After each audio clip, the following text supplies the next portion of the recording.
నేను వేసుకున్న makeup look అయితే మీరు చూసే ఉంటారు. ఇదివరకి ఎలా వేసుకున్నాను ఏంటి అనేది ఈ వీడియోలో అయితే చెప్పబోతున్నాను. నేను చేసిన ఈ మేకప్ లుక్లో అయితే నాకైతే బేసిక్గానే అనిపించింది. మీకు అలా అనిపించాల్సిన అవసరం లేదు. కావాలంటే మీకు కావాల్సిన ప్రొడక్ట్స్తో కూడా మీరు మీ మేకప్ లుక్ని బేసిక్గా వేసుకోవచ్చు. నాకైతే ఈ బేసిక్ మేకప్ లుక్ అయితే చాలా బాగా నచ్చింది. ఇప్పుడు నేనైతే ఎలా వేసుకోవాలి ఏంటి అనేది ఈ వీడియోలో చూపిస్తాను. ఏ మేకప్ లుక్ అయినా సరే మాయిశ్చరైజర్ నుంచి స్టార్ట్ అవుతుంది కదా, నాకైతే లిప్ బామ్ నుంచి స్టార్ట్ అవుతుంది. ఈ లిప్ బామ్ అనేది నా ఫేవరెట్. ఫస్ట్ దీన్ని అప్లై చేసుకుంటాను. గోడకి సున్నం ఎంత ఇంపార్టెంట్, మన ముఖానికి మాయిశ్చరైజర్ అనేది అంత ఇంపార్టెంట్. బాగా రుద్దేసేసి పక్కన పెట్టేయాలి. తర్వాత మనకి ఎంతో ఇష్టమైన సన్ స్క్రీన్ అనేది అప్లై చేసుకోవాలి. సత్యమే అప్లై చేసుకోకపోతే. తర్వాత మనకి ఇష్టమైన ఏదైనా ప్రైమర్ నేనైతే ఇన్సైడ్ నుంచి తీసుకున్నాను. బాగా రుద్దేసిన తర్వాత కొద్దిగా 5 నిమిషాలు గ్యాప్ ఇచ్చుకున్న తర్వాత మళ్ళీ మనం ఫౌండేషన్ అప్లై చేస్తాము. నాలుగు తొందరపడి మాత్రం ఫౌండేషన్ ఎక్కువ వేసుకోకండి, లేదంటే బురదలో పట్ట పందులాగా వస్తాం అనమాట. ఫౌండేషన్ ఎక్కువైంది కాబట్టి అలా ఇలా తుడి చేసి మేకప్ ఫిక్సర్ కస్తపిస్తాను కొట్టేశాను.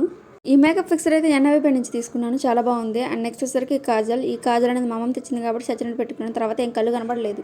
మనకేమో అసలే సైటు. సరేలే ఇంకా కళ్ళకి ఏం చేద్దామని చెప్పేసి ఇంకా మస్కరా ఓపెన్ చేశాను. మస్కరా ఓపెన్ చేసి ఏదో నాకు కుదిరినట్టు పెట్టేసుకున్నాను. మీరు మాత్రం పర్ఫెక్ట్గా పెట్టుకోండి. నెక్స్ట్ వచ్చేసి నాకు ఎంతో ఇష్టమైన ఐబ్రో పెన్సిల్ ఫిల్ చేసుకోవడం అంటే చాలా ఇష్టం. ఐబ్రో పెన్సిల్ కాదు, ఐబ్రోస్ని ఫిల్ చేసుకోవడం అంటే ఇష్టం. సో అలా ఫిల్ చేసుకున్న తర్వాత మైగ్లామ్ నుంచి కాంపాక్ట్ పౌడర్ అయితే తీసుకున్నాను. ఇది కూడా ఎక్కువైపోయింది. సో ఇది సున్నాను కొట్టేసిన తర్వాత నా మేకప్ లుక్ అయితే ఫినిష్ అయిపోయింది అనుకున్నాను, కానీ అప్పుడే గుర్తొచ్చింది సరేలే ఇంకా చేయాల్సింది కొండంత ఉంది కదా అని చెప్పేసి లిప్ లైనర్ అయితే పెట్టేసుకున్నాను. లిప్ లైనర్ తర్వాత నాకు ఎంతో ఇష్టమైన బ్రౌన్ షేడ్ అనమాట. ఈ బ్రౌన్ షేడ్ అంటే చాలా ఇష్టం. సో అప్లై చేసుకున్నాను. సో అప్లై చేసుకున్నాక నాకు ఎంతో ఇష్టమైన బ్లష్ అనమాట.